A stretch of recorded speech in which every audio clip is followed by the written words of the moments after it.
प्रधानमंत्री माननीय नरेंद्र मोदी जी और अमित शाह जी ने हमको मिलने के लिए बुलाया है। वो बच्चों की, स्टूडेंट्स की मूलभूत समस्या को जानने के लिए जितने लोग थे सबके सामने सारी बातें करते हुए मैंने बेरोजगारी की मुद्दा उठा दी।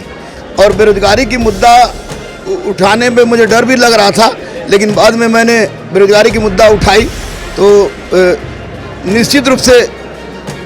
निश्चित रूप से मेरे लिए ये उपलब्धि का क्षण था और बच्चों के लिए उपलब्धि का क्षण था, क्योंकि बिना बच्चों का रहमान का कोई वजूद नहीं है।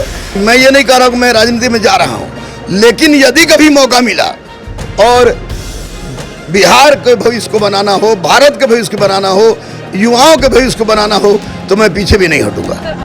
आपको दिनकर पुरस्कार से सम्मानित किया गया है, क्या लगता है सर, कैसा लगता है? देखिए, राष्ट्रकवि दिनकर पद्म सम्मान हमको मिला और बाकी 11 लोगों को दिनकर सम्मान मिला, तो राष्ट्रकवि दिनकर जी पर ये सबसे बड़ा सम्मान है।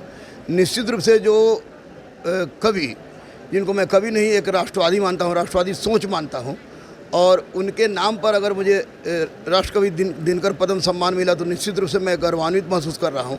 लेकिन कहीं कहीं दुख भी है।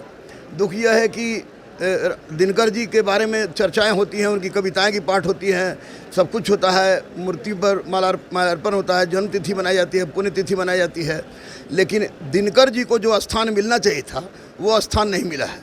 तो स्वाभाविक है कि ऐसी परिस्थिति में ज़रूरत है दिनकर की उस विचारधारा को सामने लाने का, जो हमारी संस्कृति, हमारे संस्कार और हमारे सनातन को सामने लाए और जिससे हमारा राष्ट्र मजबूत हो।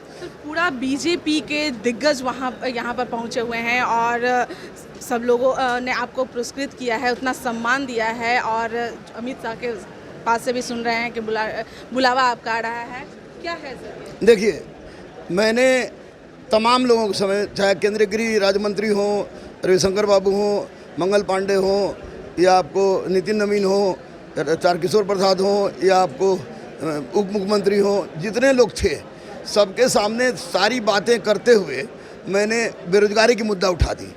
और बेरोजगारी की मुद्दा उठाने में मुझे डर भी लग रहा था, लेकिन बाद में मैंने बेरोजगारी की मुद्दा उठाई तो निश्चित रूप से मेरे लिए ये उपलब्धि का क्षण था और बच्चों के लिए उपलब्धि का क्षण था, क्योंकि बिना बच्चों का रहमान का कोई वजूद नहीं है। और रही बात बीजेपी के दिग्गज नेताओं का, तो बाबा साहब अम्बेडकर ने भी कहा है कि अगर हम ये सोच के राजनीति में न जाएं कि इसमें गंदे लोग रहते हैं तो ये गलत बात होगी।